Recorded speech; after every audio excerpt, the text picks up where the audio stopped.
In this video presentation, we're going to be going over the endocrine system. This is our endocrine system model. It's got several of the ones that we are going to look at. I'm not going to look at, this is the female endocrine gland, and this is the male, the testes and the ovary. We're not going to look at these in this portion. We look at them in the reproductive system. So these are the ones that we're going to concentrate on. And I'll start with the pituitary gland. And this isn't labeled real well because the pituitary has two different lobes, an anterior and a posterior lobe, and you'll need to know the difference. So if I look at a close-up of it, you'll see that these right here, which end up being neurons, kind of are there for a reason and to show you, give you a little bit of a guidance. Now, I want to outline a part that's really important. This little area is called the hypothalamus. All right, you looked at this in 210. The hypothalamus is in the area called the diencephalon. The hypothalamus is the go-between between the nervous system, which is up here, and then this, which is the endocrine system. That is why the pituitary gland is referred to as the master gland of the body, because it is controlled by the nervous system, and then its hormones will help regulate the other most of the other endocrine glands. Now, the way to tell the difference between the anterior and the posterior lobes is fairly straightforward. In the anterior, and I'm going to kind of draw a little neuron up here. In the anterior, I'm going to have neurons that are going to secrete a hormone. That's actually what these, but it's kind of been drawn over. So this hormone is going to travel down, it's going to go through the circulatory system, and it's going to go here, and it will bind with cells that are in the anterior lobe. It's going to cause these cells to then secrete a hormone. Now you're going to find out that the anterior pituitary is the most active. It has the most number of hormones that it secretes. But it's kind of a relay race. These neurons in the hypothalamus release a special hormone. It's kind of a neurotransmitter, but it's really a hormone. It goes down through the circulatory system and then stimulates the actual cells themselves of the anterior pituitary to create and secrete a hormone. Now, the posterior is much different. Well, doing the little dots is going to make it hard to erase, but that's all right. The way that the posterior works, and this is how you can really tell. So I'll just circle these. These are the longest, these are the neurons that are farthest away. What happens is the axon of the neurons of the hypothalamus actually come all the way down to the posterior pituitary, and they release the hormone directly. So the posterior lobe of the pituitary gland, the hormones that come from it, which there are two, really are coming from the hypothalamus. They're coming from the neurons up here. So on this picture, the way to tell what is anterior and posterior is simply looking at the axons, because the axons come into this area. We then know this is the posterior lobe, and since there's no axons here, we know this is the anterior lobe of the pituitary gland. Now, the next one we're going to look at is this guy here. Now, we've already looked at this band of cartilage here. Remember, this area is called the larynx, and this cartilage is called the thyroid cartilage. So if you know that that's called the thyroid cartilage, then hopefully you know that this gland is the thyroid gland. So the thyroid gland is really important. This is a little thing that kind of showing it. But what I'm going to do is the next slide is going to show a cross section. This is a cross section of the actual thyroid gland. There's a lot of things that you need to know about this. First, there's three different types of hormones that the thyroid secretes. The two that we're going to talk about now are T3 and T4. If you know anyone that has thyroid issues, those are generally the two that are going to have problems. Now, what happens is the thyroid secretes these two hormones, and they're so important. They're the only hormones that are stored. And they are stored in these little areas that we call follicles. So every one of these things that we're looking at here, every one of these little openings is a follicle. And inside of inside of each of these follicles are T3 and T4. Right? So, and I am having a hard time drawing with this, but you get the picture. So the follicles are there to store T3 and T4, and they help, those hormones help regulate lots of different body metabolic processes. And when you have a problem with T3 and T4, it can cause all kinds of issues inside your body. Now, what happens is there are cells that are lining the follicles right through here. And those cells, which are called follicular cells, they're right up here, follicular cells, they're going to be producing this T3 and T4 constantly into the follicle, and it's being stored. And so that's the process. So we've got a follicle, like this, that's made up of follicular cells, bad circle there, but you know what I'm saying, that are constantly producing T3 and T4, and it is stored inside the follicle. Hopefully that makes sense.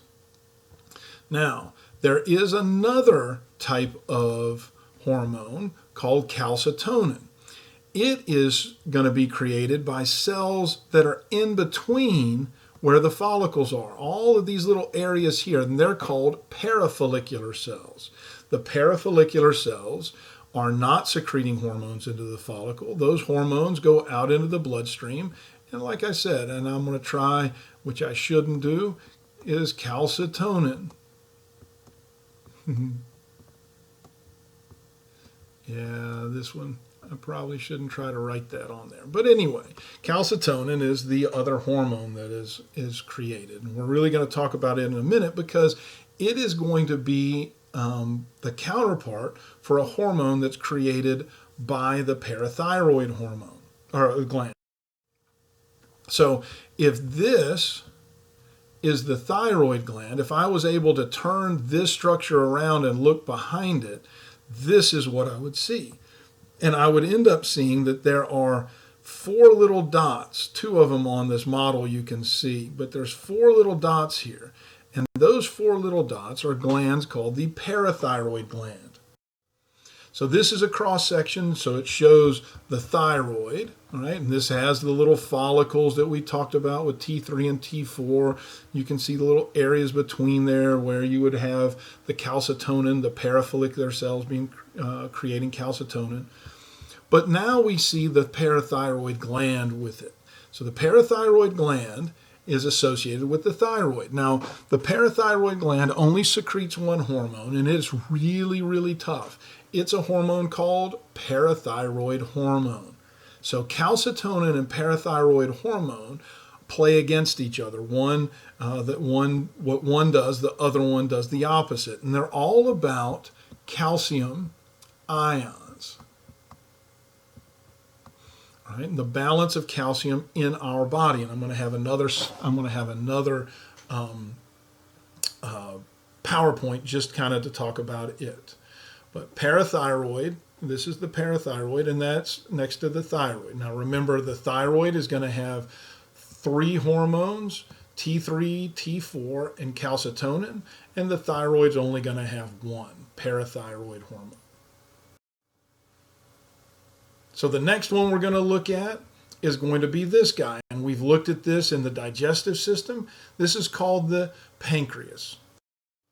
Now the pancreas is a really special organ.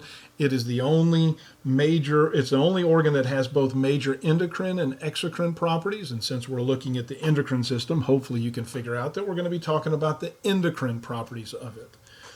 So the endocrine properties are going to be the fact that it's going to make 2 hormones. The hormones are insulin, which is probably the most famous hormone, insulin, and then one called glucagon.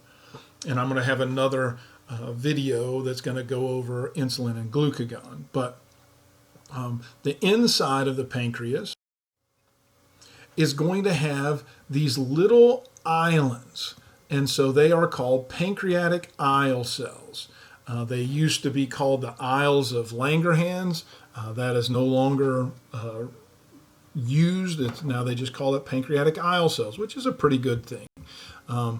You'll learn in lecture that there are going to be two types of cells in these pancreatic isle cells: beta cells and alpha cells. Beta cells are what secrete insulin. Alpha cells secrete glucagon. So in certain types of diabetes, beta cells are the ones that are going to be attacked. And then finally, the one that sits on top of the kidneys, the adrenal gland. Ad means above in Latin. Renal means kidney.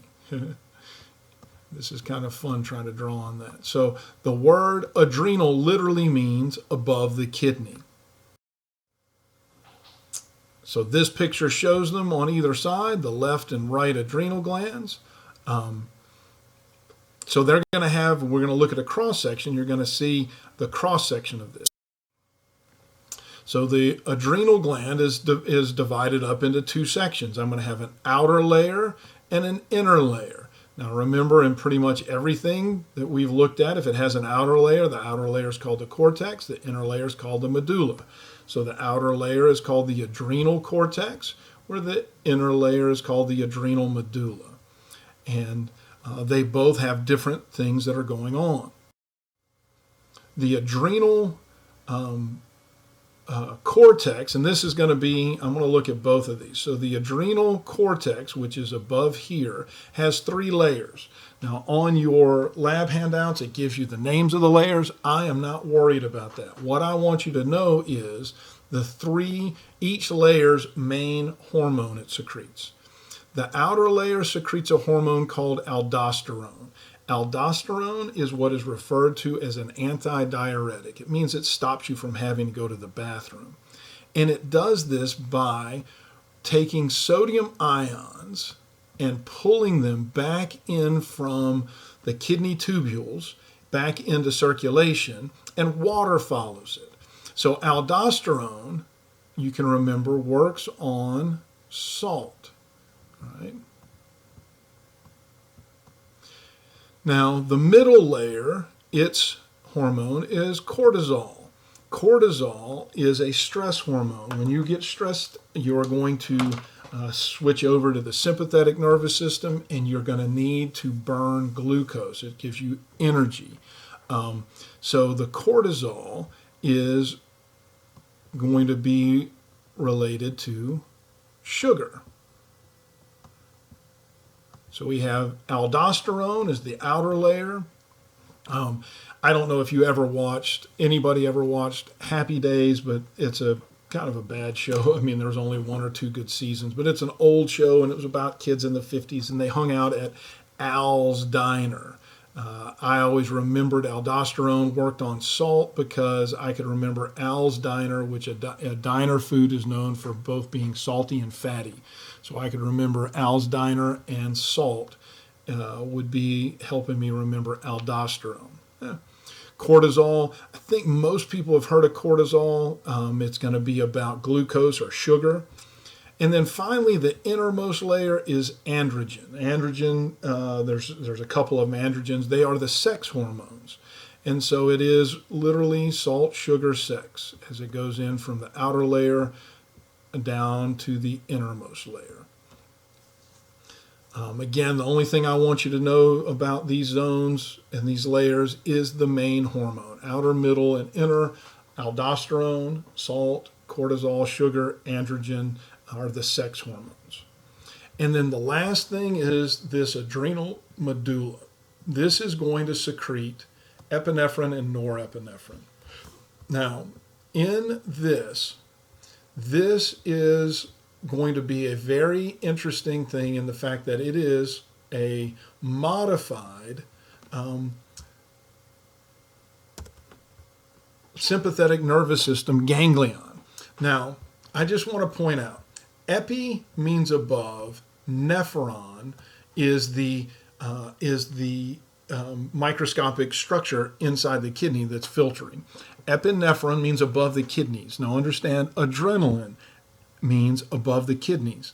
There was someone who patented the name adrenaline or trademarked it.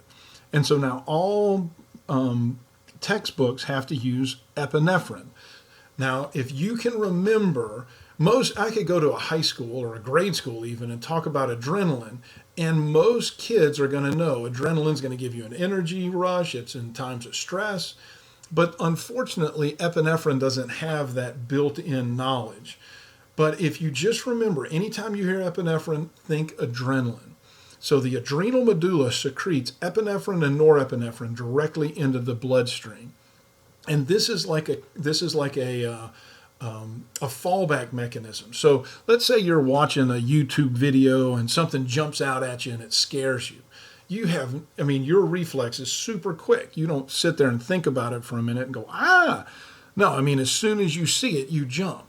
Now, as soon as that happens, you are going to switch over from the parasympathetic nervous system to the sympathetic nervous system in a fraction of a second. But really quickly, within a second or two, you'll realize there's no danger of whatever was on the YouTube video or on TV getting you. And your nervous system will switch back over to the parasympathetic, the normal functioning system. But because in the real world, when you think you're out of danger, when you've seen something, doesn't automatically mean you're out of danger. This is where this comes in. So the nervous system turns on quick and turns off quick.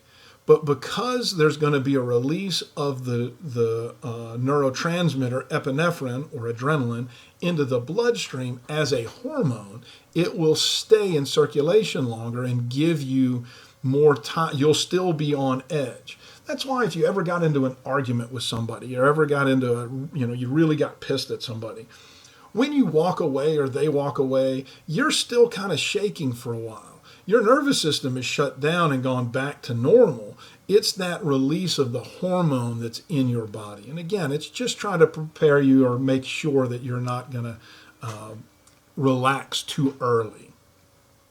And that is the endocrine system.